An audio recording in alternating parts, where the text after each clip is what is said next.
Assalamualaikum warahmatullahi wabarakatuh. Halo semuanya, perkenalkan nama saya Amelia Dewi dari Prodi Pendidikan Ekonomi semester 2. Baiklah, di sini saya akan menyampaikan materi yang berjudul permintaan.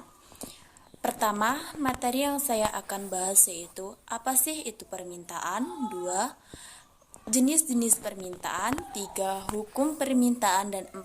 Faktor-faktor yang mempengaruhi permintaan.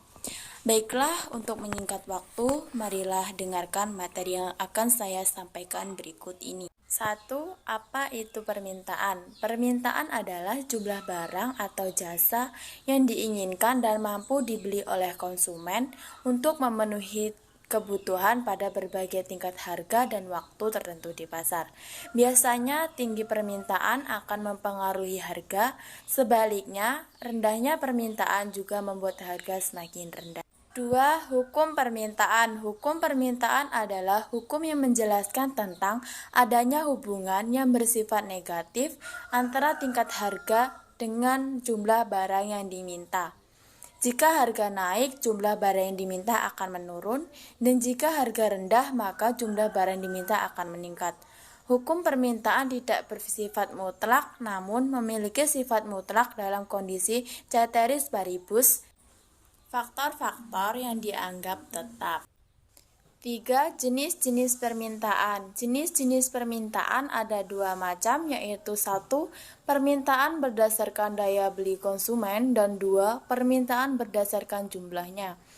Permintaan berdasarkan daya beli konsumen terdapat 3 macam, yaitu yang pertama, permintaan efektif adalah permintaan yang disertai dengan daya beli dan terjadinya transaksi. 2. Permintaan potensial adalah permintaan yang disertai dengan daya beli namun belum terjadi transaksi. 3. Permintaan absolut adalah permintaan yang disertai dengan daya beli. 2. Permintaan berdasarkan jumlahnya, yaitu ada dua macam. 1.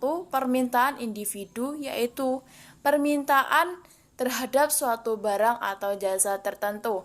2. Permintaan pasar, yaitu hasil penjumlahan dari permintaan-permintaan individu terhadap suatu barang atau jasa tertentu pada saat bersamaan.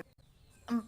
Faktor-faktor yang mempengaruhi permintaan: ketersediaan perubahan harga barang yang sejenis atau barang pengganti dan pelengkap, yaitu ada 5 faktor. Yang pertama, jumlah pendapatan masyarakat. Yang kedua, selera konsumen. Yang ketiga, intensitas kebutuhan konsumen. Yang keempat, perkiraan harga pada masa depan. Yang kelima, jumlah penduduk. Di samping ini adalah contoh kurva permintaan. Apabila harga satu mangkok bakso itu 20.000, maka pembelinya itu atau yang diminta hanyalah 120. Dan jika harga bakso itu 18.000, maka pembelinya yaitu akan bertambah sebanyak 140. Dan jika harga bakso itu 16.000 per mangkok, maka pembelinya akan bertambah lagi yaitu 160. Dan jika harga bakso itu 14.000, maka pembelinya akan bertambah menjadi 180. Dan jika satu mangkok bakso itu 12.000, maka pembelinya akan semakin banyak yaitu 200.000. Jadi maksud dari kurva permintaan yaitu semakin rendah harga semakin banyak permintaan, semakin tinggi harga semakin rendah permintaan. Berikutlah di samping ini adalah contoh dari kurva permintaan, bagaimana menyusun kurva permintaan dengan baik dan benar. Apakah kalian sudah tahu contoh dari permintaan itu seperti apa? Kalau belum tahu, baiklah saya akan mencontohkan permintaan itu seperti apa. Contohnya, suatu toko beras menjual banyak beras. Saat harga sedang turun, permintaan banyak. Sedangkan saat harga itu naik, permintaan akan berkurang atau menurun.